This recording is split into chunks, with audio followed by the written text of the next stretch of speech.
Olá, muito boa noite, sejam todos muito bem-vindos, os ouvintes aqui do nosso programa, quem nos acompanha no canal do Observatório de Justiça e Conservação pelo YouTube. Estamos ao vivo neste momento para mais um programa. Hoje vamos falar sobre o Pantanal que pede socorro. Mato Grosso do Sul decreta estado de emergência ambiental por causa da seca. Esta seca já se desenha, já se apresenta com a possibilidade de ser a pior seca da história daquela região. Sobre isso, a gente vai conversar com Carlos Bocuí, presidente do PROAN. Fique com a gente dentro de 10 segundos.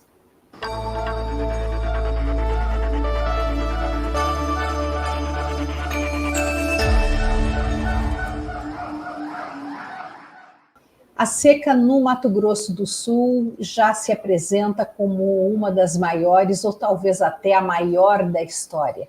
Sobre esse assunto, a gente conversa com Carlos Bocuí, presidente do Instituto Brasileiro de Proteção Ambiental, o PROAN. Olá, Carlos, boa noite, seja muito bem-vindo. Olá, Celeste, é um prazer estar aqui de novo, apesar desses assuntos tão pouco agradáveis, né, de desastres ambientais que estão ocorrendo, né? Mas temos que abordar essas questões e tentar elucidar as causas, né, para que a gente possa trilhar caminhos no sentido de evitar o pior, né? Porque a situação climática ela está aí, mas há formas de você manejar o processo. Já foi decretado o estado de emergência lá na região pelo governo do estado. A gente já tem dados também muito ruins sobre queimadas e a seca, a falta de umidade naquela região é tão grande que impede o avanço da umidade que vem da região amazônica, complicando cada vez mais a situação. O que se prevê, o que se espera para os próximos meses ali para aquela região do Pantanal, Carlos? O que está acontecendo no Brasil não é uma prerrogativa só nossa. Isso está acontecendo em várias partes do mundo, na Ásia, na África. E aqui no Brasil, a gente está sofrendo um elemento que é com asa. Vários depoimentos dizem isso, que é um salto quântico da temperatura global. Né?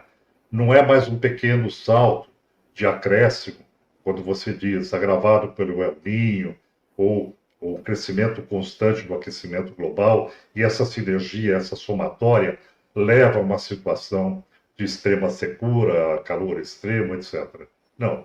Alguma coisa aconteceu que não está devidamente compreendido pela ciência, mas trata-se de um salto acima do que era esperado. Por isso é utilizado o termo de um salto quântico com relação às mudanças climáticas. Né? E eu queria reforçar esse aspecto dos cuidados diante de uma situação de secura extrema numa região como o Pantanal, que abriga grande biodiversidade, não é? Que é uma região muito vulnerável a incêndios, que você tem como causalidade de 95% dos incêndios, que hoje são 178 mil hectares devastados já no Pantanal, 95% é devido à ação humana. Tá?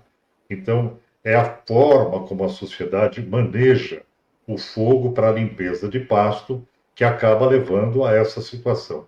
E numa circunstância de aquecimento global, onde você tem secura, calor extremo, ventos fortes, tá? Ou seja, uma vez que você coloca fogo, é como um estupim, né? Vai explodir. Se no passado era possível ser uma situação controlada, hoje, na verdade, se torna uma situação incontrolável. Por isso, é muito importante a proibição da queima, né? E a fiscalização para que isso não ocorra.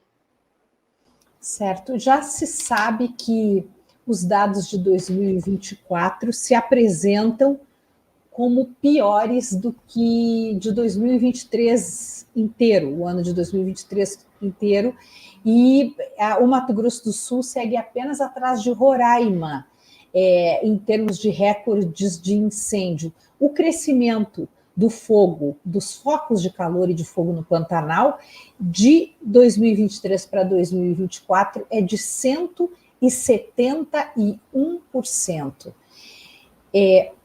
Uma parte disso é perda de controle. Agora, outra parte é insistência num modelo antigo, ultrapassado, que não cabe mais diante da nossa realidade. Como é que a gente faz para mudar isso, Carlos, que me parece arraigado culturalmente nas pessoas? Pois é a ideia de que há uma facilidade quando você queima uma pastagem, que ela vai se renovar, tá? E isso seria, em outra situação, sem aquecimento global, sem uma situação fora de controle, talvez pudesse ser aceitável. Mas hoje não é mais, porque você não controla mais o risco. O fogo se propaga e ele atinge outras propriedades, atinge áreas de proteção ambiental, atinge biodiversidade. Então, essa cultura do fogo, a qual foi acostumado o povo brasileiro, no arco do desmatamento, lá em Rondônia, na Amazônia e no Pantanal, isso tem que mudar, e tem que mudar de uma forma drástica. Nós estamos falando aqui, você imagine a quantidade de biodiversidade afetada e vítima desse tipo de atitude que é considerado como uma atitude cultural, a cultura do fogo. Não pode mais, o paradigma é outro, a cultura tem que mudar, né? E cabe ao governo esse tipo de fiscalização. Primeiro, a fiscalização e a responsabilização. Segundo, a possibilidade de um monitoramento online, né, com sensoriamento remoto, para que você chegue no local do incêndio antes que o estrago seja demasiado grande e seja possível controlá-lo, né? E o terceiro ponto é essa questão da educação ambiental, do envolvimento da comunidade, para que se compreenda que esses 95% de situações que provocam os incêndios, elas devem ser erradicadas mesmo, né? Proibidas, e virar uma política de não uso do fogo. Se você tem apenas 5% de as situações onde a causa é natural, como raios, não é? Isso é uma situação muito mais fácil de manter sob controle do que essa situação que é claramente provocada pelo homem. Você falou da perda da biodiversidade. Em 2020, quando ocorreu aquele incêndio de dimensões nunca antes imaginadas, que matou 17 milhões de vertebrados.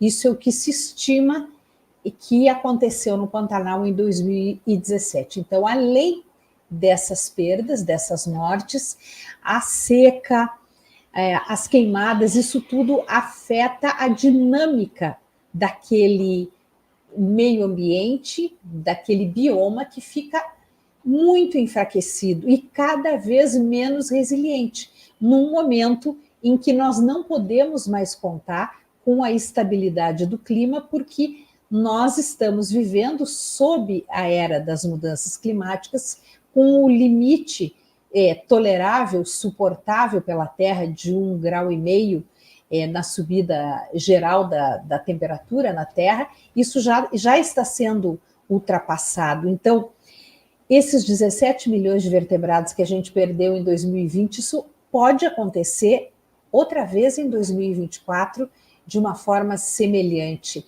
Existe alguma previsão de prevenção para evitar essa tragédia anunciada, Carlos? Essa realidade é difícil de prever, né? Em 2020, quando houve esse incêndio, grandes proporções, perdeu-se 26% do bioma do Pantanal, ou seja, 1/4 do Pantanal foi incendiado. É importante ressaltar também que a recuperação dessa biodiversidade ela demora. Você tem situações de muitas espécies interdependentes, então isso demora muito tempo para uma recomposição. E quando o sistema ecológico ele começa a se equilibrar novamente, vem uma nova situação e torna a desequilibrar, tá? Então, o que nós temos que ter é uma política permanente, eficiente de controle.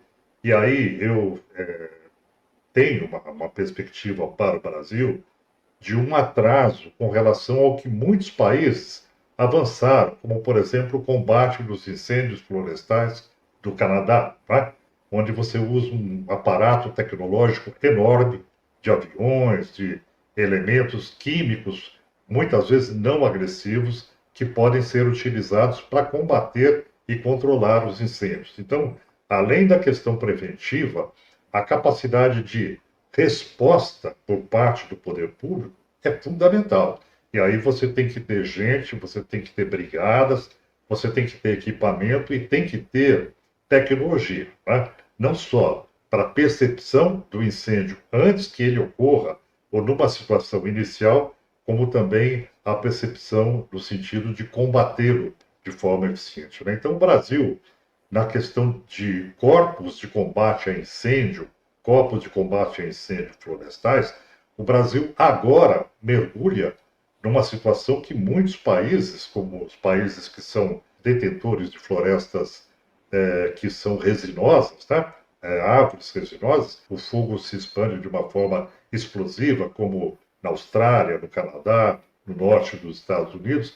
O Brasil ele entra agora nessa era, então deve aproveitar dessa experiência de outros países que fizeram essa lição de casa para combater. Agora, essa minha afirmativa não será de todo verdadeira nessa realidade de hoje, porque o Canadá teve tantos incêndios no ano passado que muitos deles foram considerados incontroláveis. Então, realmente a questão climática lança esses ecossistemas numa situação de instabilidade, onde a dificuldade ela é muito grande para fazer a contenção. E aí a gente volta naquela questão do aspecto preventivo. Se 95% do problema decorre da ação humana, tem que mudar o comportamento. Enquanto você falava, Carlos, sobre uso de novas tecnologias, novos recursos, até produtos químicos não agressivos para apagar o fogo no Canadá, a gente mostrava aqui uma imagem de um brigadista apagando fogo com um balde d'água. É terrível pensar que o Brasil tem a grande dádiva de ter os seus biomas como um elemento protetivo, resiliente contra as mudanças climáticas, quando eles estão em bom estado, né, de conservação. Mas a gente continua, talvez pela falta de recursos, de informação, de iniciativa, por desmonte no passado de grupos, de equipes que atuavam na fiscalização dos órgãos ambientais, a gente está em muita desvantagem, apesar de ter alguns dos biomas mais importantes da Terra, entre eles o Pantanal. Existem recursos disponíveis em bancos internacionais para que o Brasil possa utilizar todas essas ferramentas tecnológicas mais modernas para combater os incêndios? Mas, com certeza, você tem fundos como o Fundo Amazônia, que são absolutamente eleitos para esse tipo de situação. E aqui nós estamos falando de uma questão basilar para o Brasil, que é o Sistema Nacional do Meio Ambiente, não é?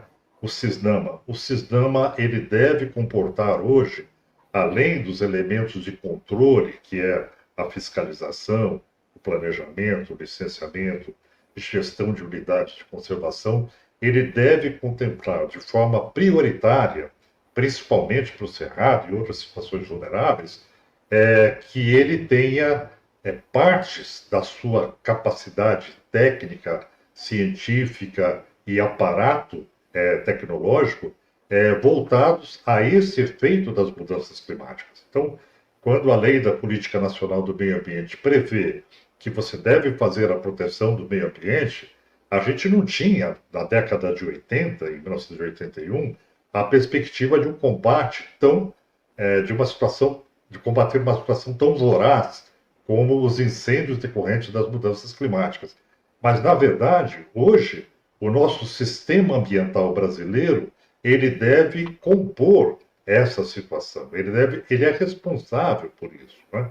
Ele é responsável pela proteção da biodiversidade. Então, de qualquer forma, o Brasil, quando se tornou signatário do acordo contra a desertificação, de proteção da diversidade biológica, o Brasil deve ter esse preparo e, portanto, os recursos para essa finalidade devem vir de algum lugar, né? Seja do orçamento do próprio Ministério do Meio Ambiente, seja dos fundos internacionais, seja do Fundo Amazônia. O fato é que deve haver uma priorização para essa finalidade, né?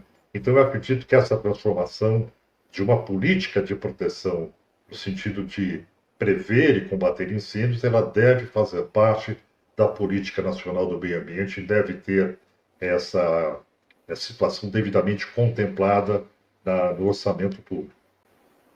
O Tiago Azevedo está comentando aqui, salvo engano, em 2020, o então ministro do Meio Ambiente não havia contratado brigadistas temporários. Havia milhares de soldados fazendo exercício militar na Amazônia no período, mas não no Pantanal. Essa é uma provocação interessante, né? Porque aí isso nos remete, Celeste, à questão da especialização, né?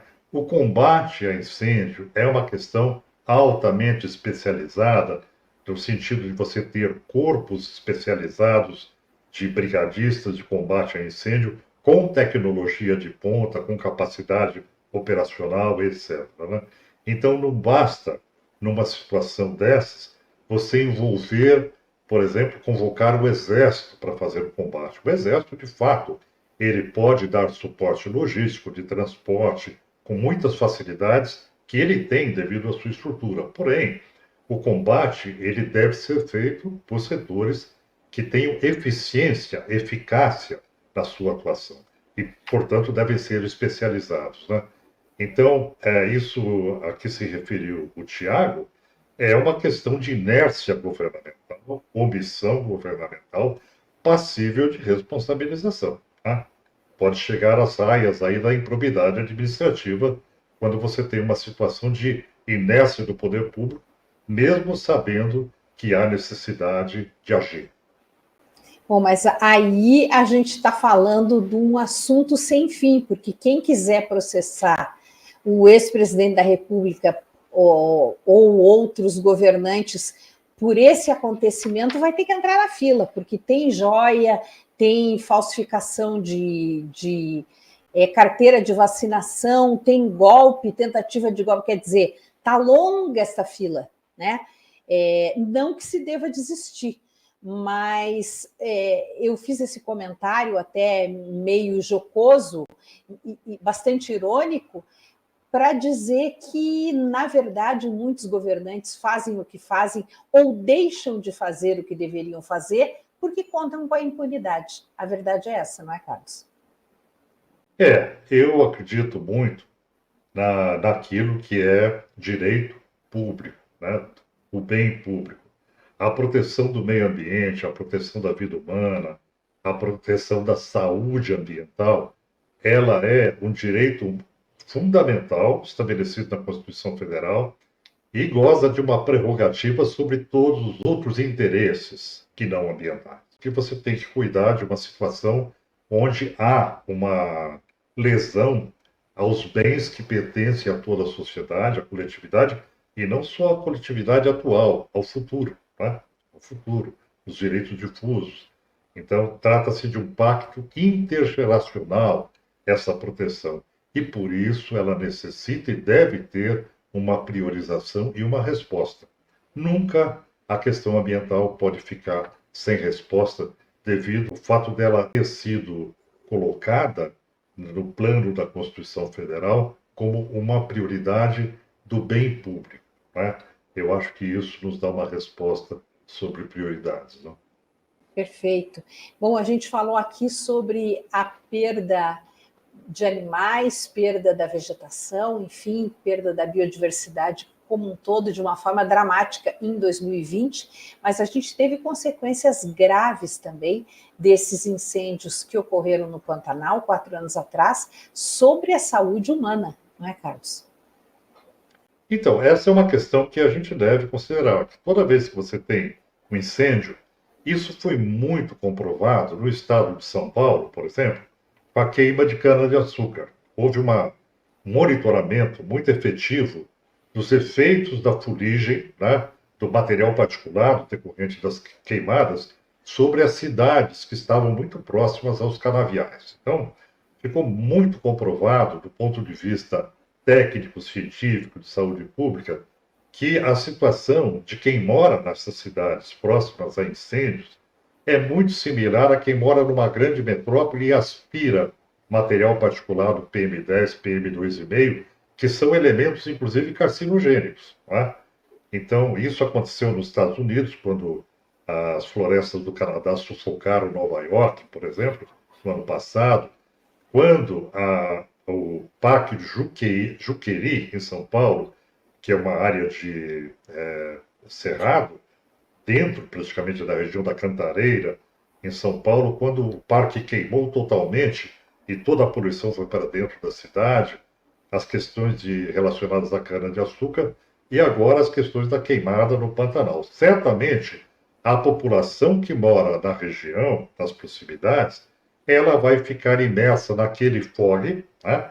E nesse fog você tem material particulado, PM10 e PM2,5, que são altamente nocivos à saúde e são, ao longo do tempo, de forma cumulativa, carcinogênicos, né?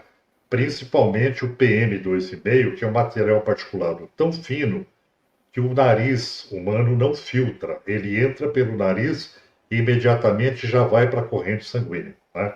Então, são situações que a gente deve dimensionar o dano, o impacto ambiental, o impacto à biodiversidade, o impacto ao ecossistema, que deixa de funcionar adequadamente, e o impacto à saúde pública. Né? Então, todos esses elementos são importantes para você considerar que isso merece uma política pública efetiva. Bem, neste ano, para completar o quadro trágico do Pantanal, o período de chuvas, que normalmente vai de dezembro a março, não foi suficiente para reverter o quadro de estiagem na região e os volumes dos rios Paraguai e Miranda, que são responsáveis pelas características de inundação da região, atingiram níveis muito baixos, níveis críticos. E que, então, os efeitos dessa seca no Pantanal podem ser sentidos também em outras regiões. E isso tudo, essa água que não veio e que era esperada, já se pode atribuir a esse fenômeno das mudanças climáticas, que as coisas não ocorreram como naturalmente ocorreriam no passado? Olha, eu acho que nós temos vários elementos a considerar. Né? O primeiro deles é que existe um estado de extremo calor, isso muda o sistema de evapotranspiração das florestas, da Amazônia, você tem um clima mais quente em toda a área do Atlântico, né? E isso leva a uma mudança nesse ecossistema. Uma das questões que me chama a atenção, e eu gostaria de saber isso mais profundamente, é que quando você pensa que a América do Sul ela consiste num grande corredor de umidade da Amazônia, rebatendo nos Andes, atravessando o Pantanal boliviano, depois o Pantanal, que nós estamos falando aqui agora, e aí ele segue para a região do Cerrado, do Centro-Oeste, para o Sudeste, forma a Bacia do Plata, favorece a Argentina, Paraguai, Uruguai. Quando existe uma interrupção, no caso agora do Pantanal, você tem uma perda de transposição de umidade, por ali não passa a umidade, você tem uma barreira, talvez de baixa pressão, e você tem uma interrupção na evapotranspiração do Pantanal. É claro que toda a América do Sul, todo esse ecossistema de regularidade pluviométrica de chuva, ele vai ser alterado. Né? Então, certamente, nós temos dois fatores aí. Você tem, por um lado, o sistema do Atlântico, que leva uma evaporação que é trazida para o continente com os ventos alísios, e aí você tem chuva que é proveniente do Atlântico, e por outro lado você tem essa grande massa de umidade que provém da Amazônia. Não é?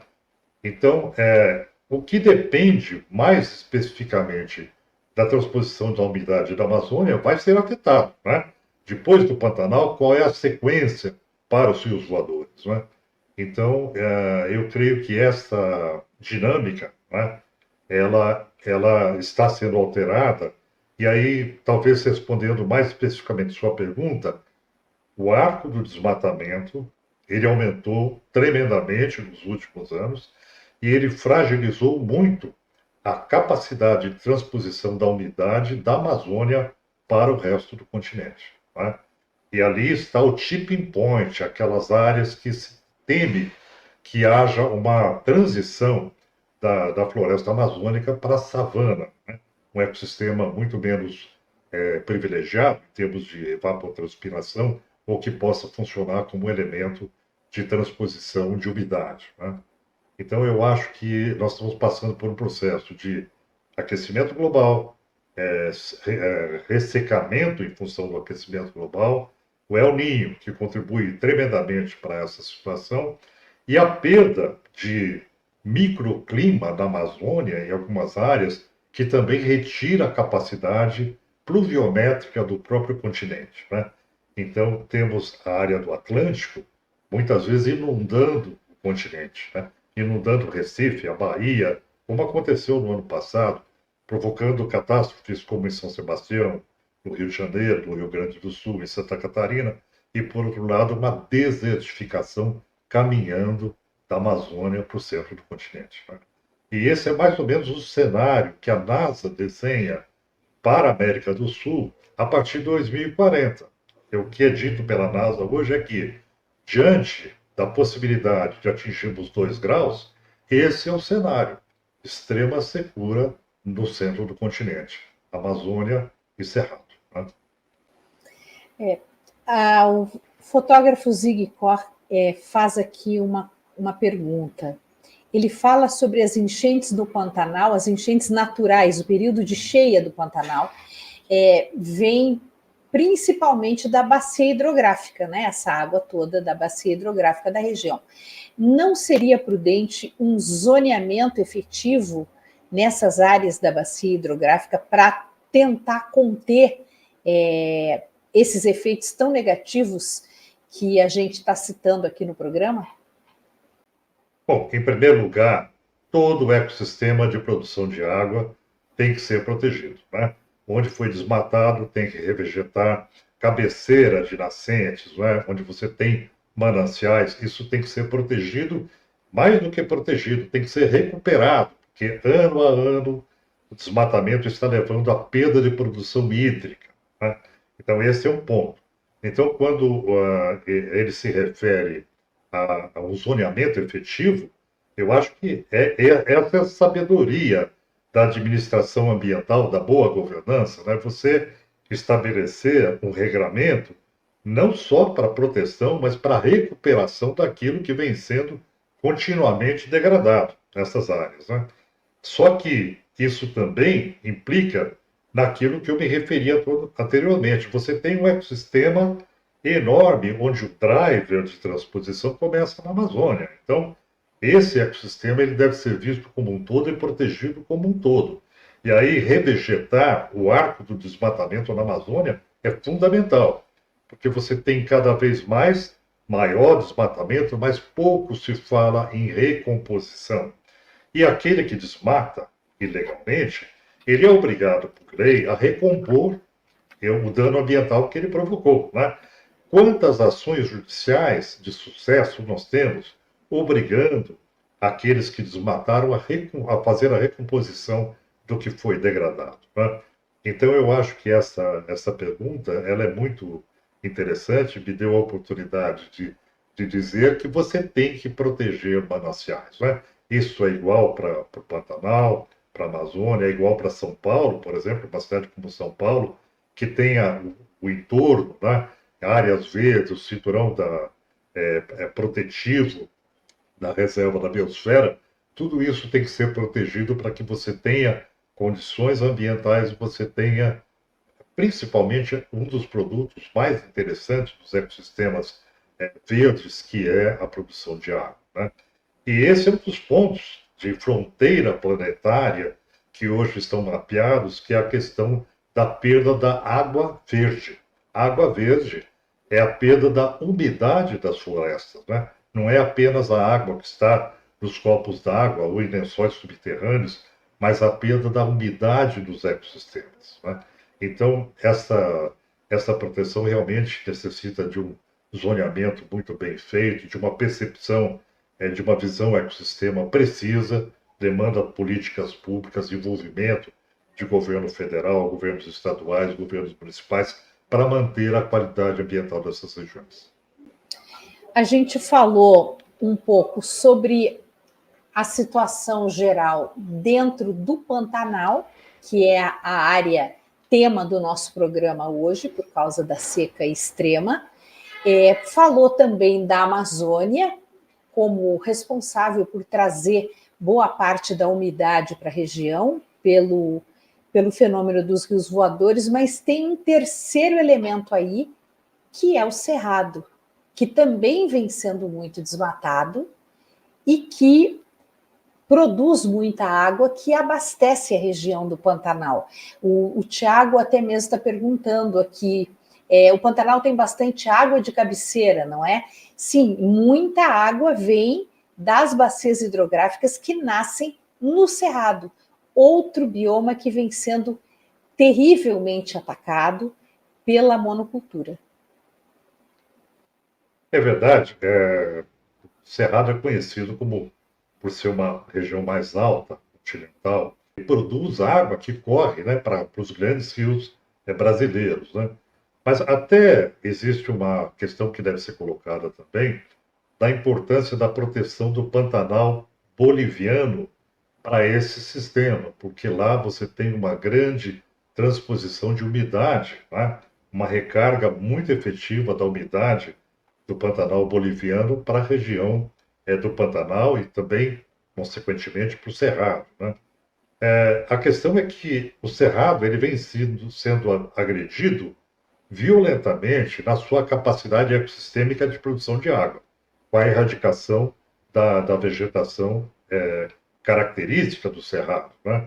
E isso porque o Cerrado ele traz uma possibilidade maior de produção de alimentos, e isso tem sido uma prerrogativa principalmente da soja, né? A destruição do Cerrado para a plantação de soja. Essa realidade é extremamente preocupante, porque você tem um aumento do PIB brasileiro devido a esse aumento de produção na área do Cerrado, que decorre do desmatamento ilegal, né? Só que isso vai fragilizando o ecossistema e você vai tendo um processo de desertização, né? E aí, existem estudos já apontando que na região do Cerrado, e principalmente mais próximo do Mato Piba, você tem uma situação onde 300 e poucas cidades se encontram às portas da falta de água, de blackout hídrico, né? Porque não só se explora retirando a vegetação que permite a sobrevida do ecossistema, mas também se exploram os aquíferos de profundidade, esgotando os aquíferos antes da capacidade que eles têm de se recompor, né? Imagine numa situação como essa, de extrema secura, você não tem possibilidade nem de recomposição de aquífero, né? Então, a preocupação com o cerrado, ela é pertinente e nos remete a uma outra situação, que é a perspectiva de perder terras agriculturáveis no Brasil para a desertificação, né? E aí, se nós pensarmos no cenário 2040 com mais 2 graus de temperatura, como a NASA tem afirmado, né? Pelo levantamento que ela fez, o último, extremamente detalhado, com quadrantes de 25 por 25 quilômetros, então dá uma previsão bastante interessante sobre transposição de umidade, umidade do ecossistema, e isso permitiu à NASA desenhar um cenário para 2040 que coloca o Cerrado como altamente vulnerável à desertificação. E aí nós vamos cair na insegurança alimentar, tá? Se não para o Brasil, se é muita coisa exportada, você tem uma quebra na produção de alimentos. Então, essa questão toda de visão ecossistêmica, ela implica em cuidados que devem ser tomados para evitarmos, principalmente, situações que vão se agravar no futuro, né? Então, nós temos que ter os ecossistemas mais íntegros possíveis para enfrentar as turbulências do aquecimento global, quando ele ultrapassar 1,5 grau e chegar aí próximo de 2 graus.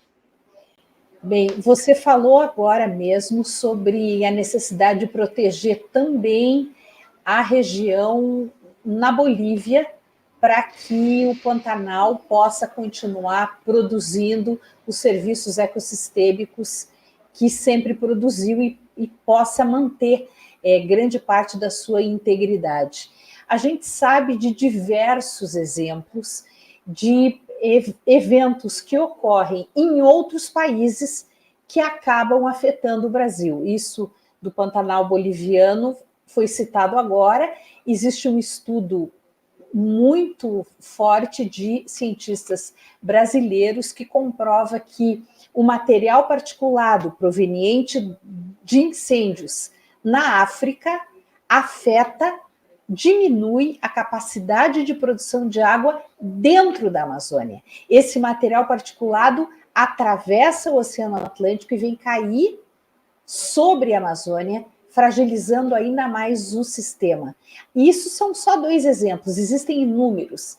Não estava na hora, Carlos, de se começar a entender o mundo como um grande ecossistema e estabelecer pactos e legislações internacionais, porque me parece que a gente não vai ter outra saída no futuro. O que você coloca era a grande preocupação que levou ao acordo, né, o Tratado de Combate à Desertificação, né, que era a gestão de bacias transfronteiriças, corpos d'água transfronteiriços, né, e como isso se mantinha, né? Então, essa percepção de que você deve proteger os ecossistemas produtores para que você tenha acesso à água para as atividades humanas é uma questão fundamental. E aí a gente entra naquela história, Maria Celeste, dos tipping points que funcionam como um efeito dominó. Essa é uma preocupação, eu vejo isso como uma necessidade extrema de atenção por parte da humanidade, porque você tem calor extremo, a Amazônia perde capacidade de produzir água, a Amazônia se transforma em savana, num cenário aí de mais de 2 graus, e isso é terrível, mas vamos pensar que isso possa acontecer. Isso leva a maior aquecimento da zona do Equador, né, global, leva ao derretimento das calotas polares no Ártico. Por outro lado, isso altera correntes oceânicas à morte, que é a corrente do Golfo, que leva correntes de águas quentes para a região dos países nórdicos, tá? E depois retorna com uma corrente fria. E essa paralisação desse sistema leva a um inverno muito rigoroso, tanto na Inglaterra, nas costas da Inglaterra, nos países nórdicos, como também no Círculo Ártico. E aí você tem elementos que, no verão, acabam sendo muito quentes, solta permafrost, carbono, metano do Ártico. Um ecossistema atingindo o tipping point, ele tomba porque ele passou o limiar da sua resistência, e ele provoca um efeito de tombamento em outros ecossistemas interdependentes, né? Então, essa compreensão de que os tipping points globais eles devem ser observados e você deve zelar pela capacidade de resistência dos ecossistemas globais, isso é evitar uma catástrofe que pode ser extremamente dura para toda a humanidade. A Joana Dark Peroso da Silva está comentando aqui, Lovelock tinha razão. É isso, né, Carlos? É o planeta vivo, né? Você tem uma interdependência de todas as esferas e nós estamos à beira de um colapso. A inteligência humana hoje ela vai consistir na capacidade de evitar o colapso, né? E como fazer isso, né? Nós temos agora, hoje, o G7 reunido, né, em Turim, na Itália, para decidir quais seriam os destinos, né, da próxima conferência, a COP29, do Azerbaijão e do ano que vem para o Brasil, na tentativa de um alinhamento. Não conseguiram fechar um acordo de eliminação do carvão até 2030, o uso de carvão, da queima de carvão. O Japão ainda insiste em ficar queimando carvão até 2035. E nessa reunião não estão China e nem Índia, que são os maiores consumidores e queimadores de carvão na face do planeta, né? Então, o que assusta é essa lentidão das grandes nações, e aí tem razão os franceses quando adotam o pior cenário do IPCC, estão se preparando para 3,5, 4 graus até 2100, né? E aí eu acho que os franceses, eles, observando o cenário, observando a tendência inercial, né, do planeta, daquilo que vem ocorrendo, a incapacidade de reação das grandes nações, a incapacidade de transformação da economia para longe de uma economia fóssil, eles estão prevendo e se preparando para o pior. E principalmente sabendo que esses grandes líderes, todas essas pessoas que participam desta reunião, têm à disposição deles todo o conhecimento científico levantado que comprova que nós não temos outra saída. E mesmo diante do conhecimento científico, eles preferem dar as costas para isso e têm atitudes, como sempre, imediatistas. Parece que nenhum líder global quer que as medidas mais duras sejam tomadas durante a sua gestão. Eles querem continuar simpáticos e contando com os votos dos menos informados. Me parece que é isso. É voto e dinheiro. É isso que conta, dinheiro imediato. Porque no médio e no longo prazo, todos vão perder dinheiro, muito dinheiro. Isso eles ainda não perceberam, né, Carlos? Isso é o contexto do business as usual, né? Dos negócios como sempre foram, do imediatismo, eu quero ganhar agora, né? Bom, alguns setores mais inteligentes, porque é uma questão de inteligência, e preocupados com a questão social intergeracional, começaram a se movimentar. Você tem muitas iniciativas boas, mas eu me pergunto se essas iniciativas boas do setor privado, por exemplo, ou de alguns setores mais progressistas, serão suficientes para resolver o problema. Eu tenho certeza que não. Você tem que ter uma ação muito firme por parte das grandes nações, né? As Nações Unidas têm dito que os grandes responsáveis para a solução do problema global estão nas mãos do G20, que detém 80% da riqueza do mundo. Então, essa transformação, ela tem que acontecer, né? Nós não temos duas expectativas, nós não temos o planeta B. Tem que acontecer, né?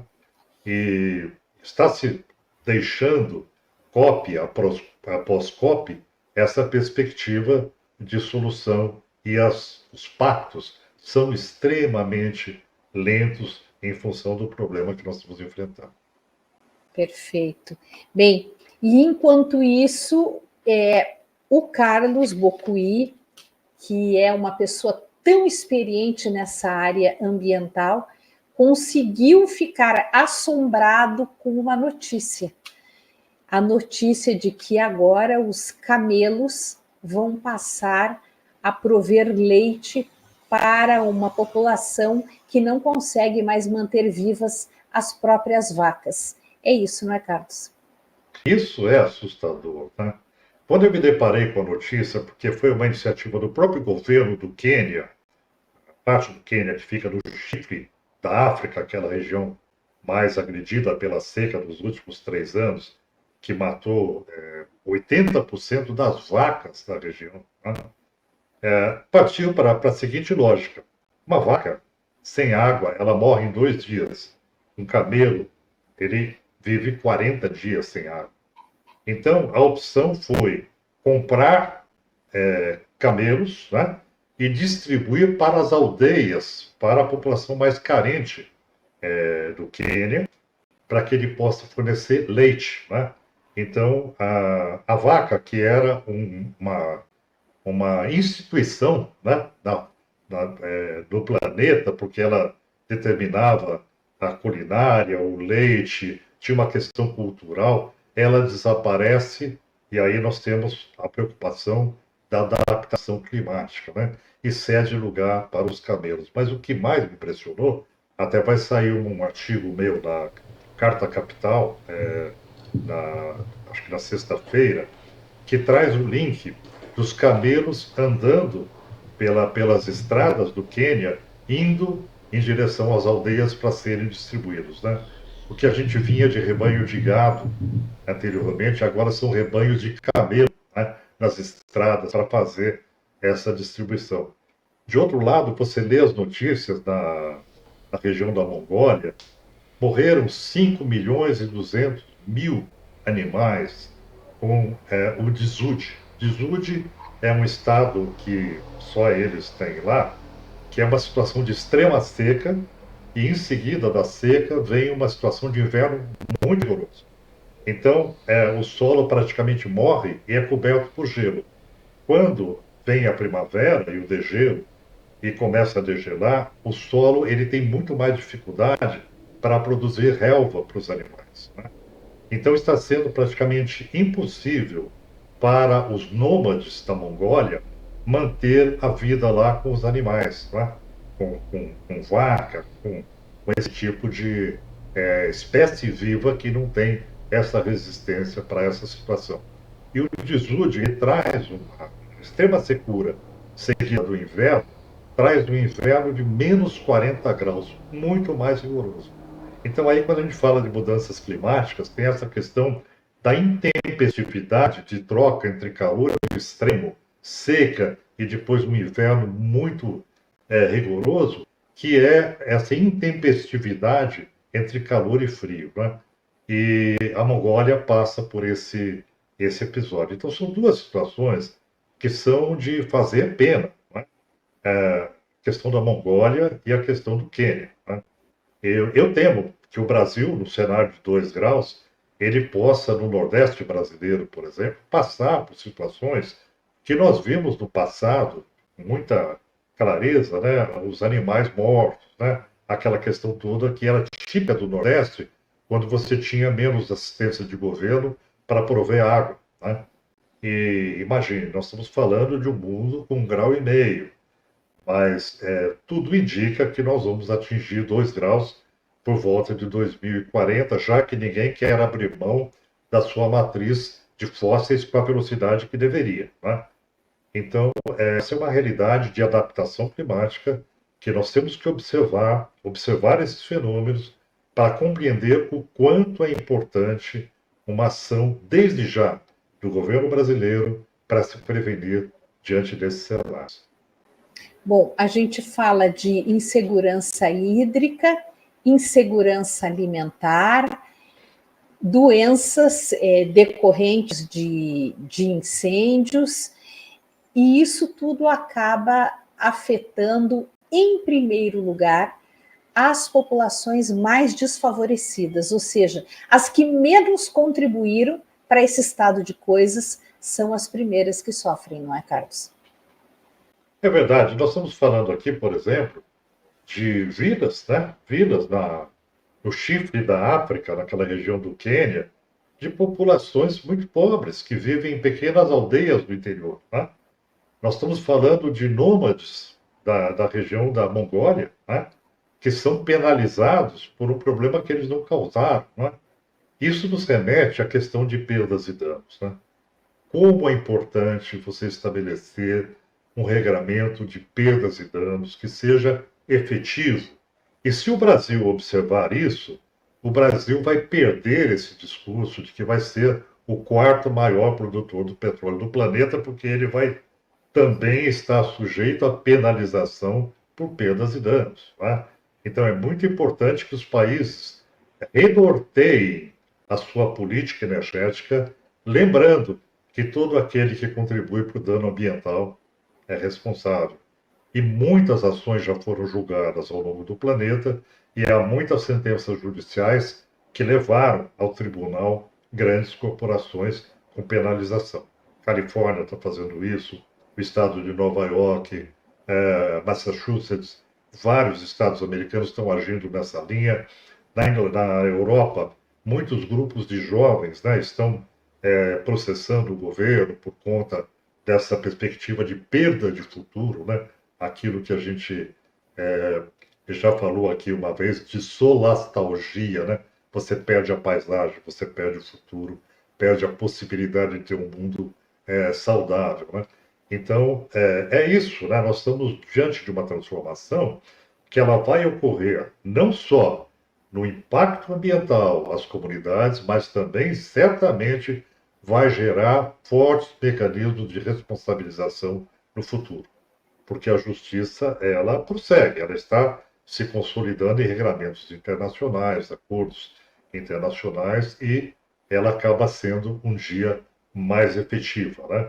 Por isso é importante que se determine, desde já, recursos dentro do G7, do G20, como as Nações Unidas têm pleiteado, para que você tenha apoio para essas comunidades, desde já, para os mais vulneráveis, né?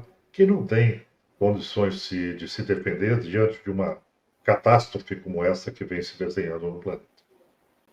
A gente vê países nórdicos, países europeus, com um posicionamento oficial muito adequado, muito civilizado em relação a todo esse problema, a essa temática tão densa, tão séria das mudanças climáticas e da necessidade de desenvolver resiliência e de recompor a vegetação, de diminuir o uso ou acabar com o uso ou mudar a matriz energética nossa, abrindo mão do petróleo. Bem, isso são discursos governamentais, discursos proferidos em grandes fóruns, mas empresas pertencentes a esses países acabam explorando os recursos naturais de forma equivocada noutros países. E aí fica um discurso esquisito. Você estava falando de justiça, quem vai atrás dessa gente que continua atacando os recursos naturais ao redor do mundo, independentemente da posição oficial de seus próprios países?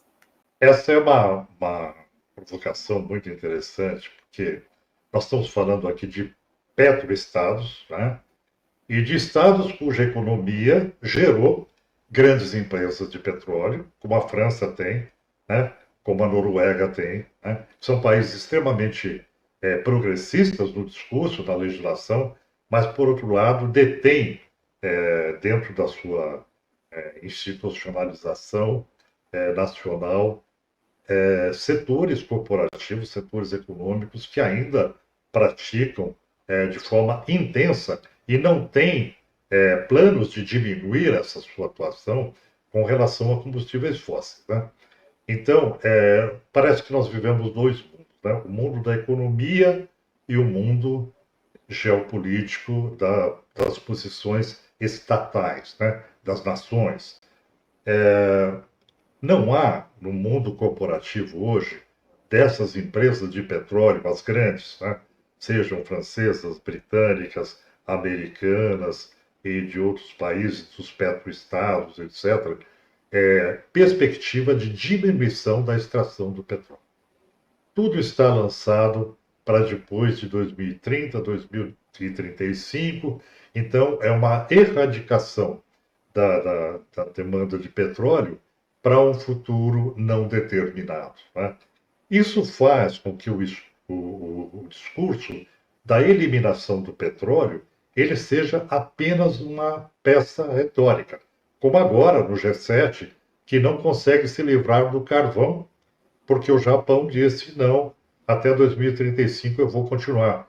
E a China, muito mais, porque ela produz, a produção chinesa, em grande parte, depende do carvão para a sua geração de energia, assim como a Índia, que passa ainda por um processo de inclusão social, onde populações não têm energia e vão ter energia à base de usinas térmicas a carvão, né?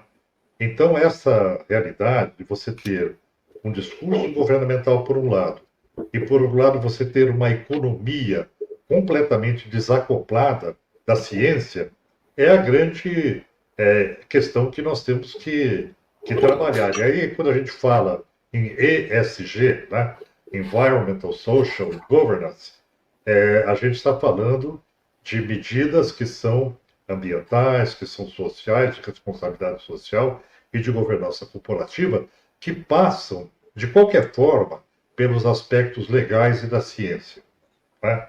Então, quando se fala de certificação de empresas, dessas grandes corporações, que elas estão cumprindo todas as suas responsabilidades, isso passa a ser uma grande balela, porque na gênese, a própria atividade da empresa está em desconformidade com a sustentabilidade planetária, está em desconformidade com a ciência, está em desconformidade com a legislação, porque provoca impactos, danos ambientais a populações que não são nem, às vezes não têm nem consciência do que está acontecendo, né?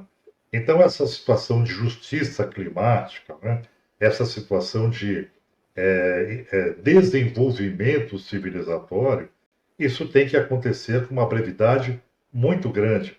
Não se trata apenas de posições governamentais, se trata de uma transformação do sistema econômico para aquilo que já foi colocado em 2012, da economia verde, em 2004, dos princípios ESG, dos limites do crescimento, então, toda a história trazida pelas Nações Unidas com relação à transformação do modelo civilizatório, né?